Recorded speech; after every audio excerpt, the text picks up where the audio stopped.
Iran को मिलेंगे परमाणु बम, रूस का बहुत बड़ा ऐलान। क्या इजराइल और ईरान जंग अब परमाणु जंग की तरफ बढ़ रही है?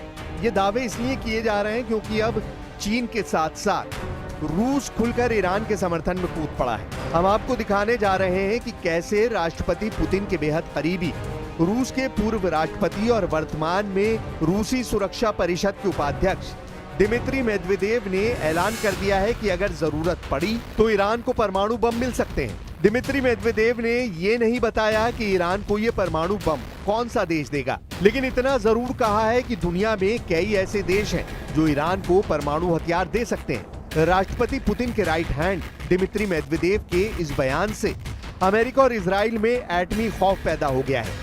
साथ ही ये खतरा भी पैदा हो गया है कि क्या ईरान अब इजराइल को पूरी तरह से तबाह कर सकता है, क्योंकि 11 दिन की जंग में शुरू के 5 दिन तक तो ईरान पर इजराइल के एक तरफा हमले ने भयंकर तबाही मचाई, लेकिन 17 जून के बाद से ईरान की खतरनाक मिसाइलों ने इजराइल की राजधानी तेल अवीव, बंदरगाह शहर हाइफा और यरूशलेम को मिसाइलों से तबाह करके रख दिया है।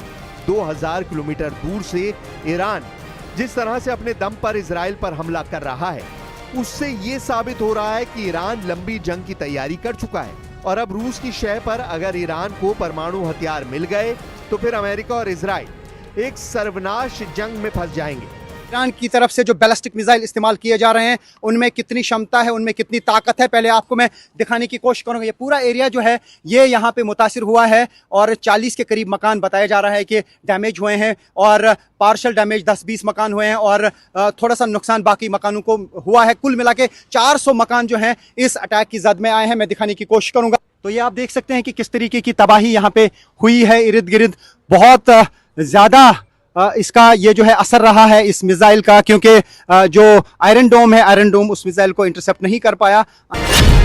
ईरान का 21वां हमला शुरू, अब आ रहे हैं एटम बम। 13 जून को इजराइल ने ईरान के खिलाफ ऑपरेशन राइजिंग लायन शुरू किया। इस ऑपरेशन के ठीक 9 दिन बाद अमेरिका ने ईरान पर 22 जून को ऑपरेशन मिडनाइट हैमर के तहत उसके 3 परमाणु ठिकानों को तबाह कर डाला है। कुल मिलाकर 11 दिन से ज्यादा की जंग में ईरान तबाह और बर्बाद हुआ है।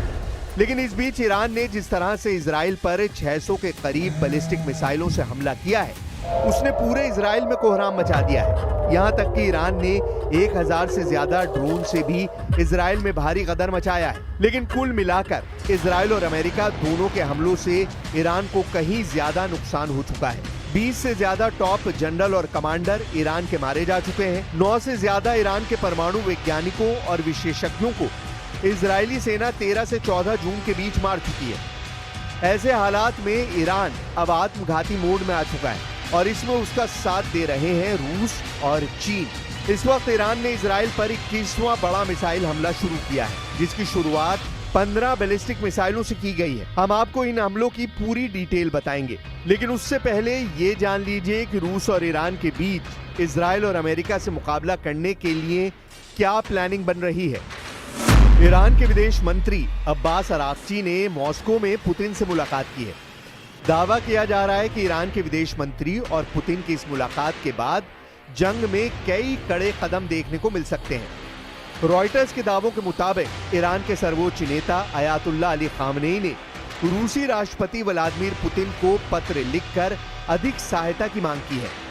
इधर रूस की तरफ से इजराइल और अमेरिका को चेतावनी दी गई है कि किसी भी कीमत पर ईरान के सुप्रीम लीडर अली खामनेई की हत्या नहीं होनी चाहिए। रूस ने दो टूक कहा है कि ईरान के परमाणु प्रोग्राम को दुनिया की कोई भी ताकत कभी नहीं रोक पाएगी। Современная международная ситуация динамично меняется. Мы видим, как резко обострилась обстановка на Ближнем Востоке. В конфликт втягиваются и внерегиональные державы. Все это подводит мир к очень опасной черте.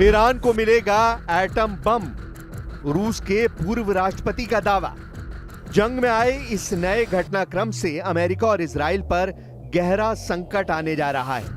अब आप ये जान लीजिए कि रूस ने ईरान को एटम बम देने को लेकर ऐसा क्या बयान दे दिया है जिससे दुनिया के होश उड़ा दिए हैं। रूस के पूर्व राष्ट्रपति दिमित्री मेदवेदेव ने सोशल मीडिया पर दावा किया है कि ईरान के परमाणु ठिकानों पर अमेरिकी हमलों के बाद कई देश अब ईरान को परमाणु हथियार देने के लिए तैयार हैं।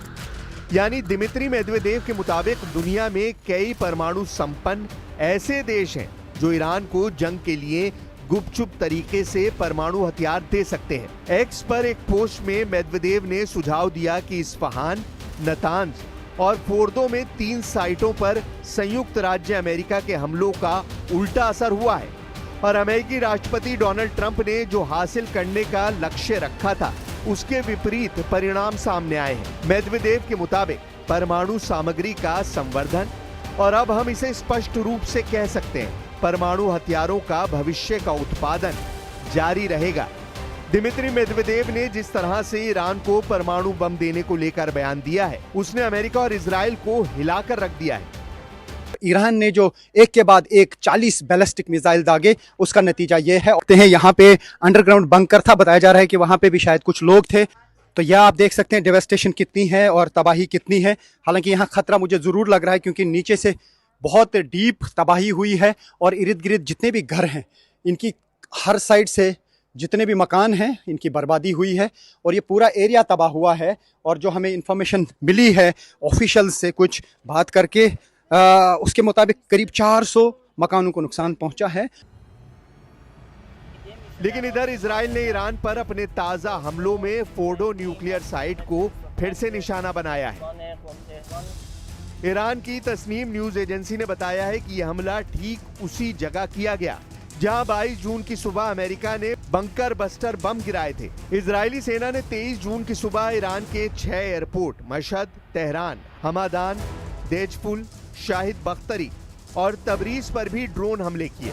इसमें ईरान के 15 फाइटर जेट और हेलीकॉप्टर नष्ट करने का दावा किया गया है। परमाणु ठिकानों पर लगातार हमलों के बीच ईरान के उप विदेश मंत्री माजिद तख्त रवांची ने कहा कि ईरान अपना परमाणु कार्यक्रम नहीं रोकेगा।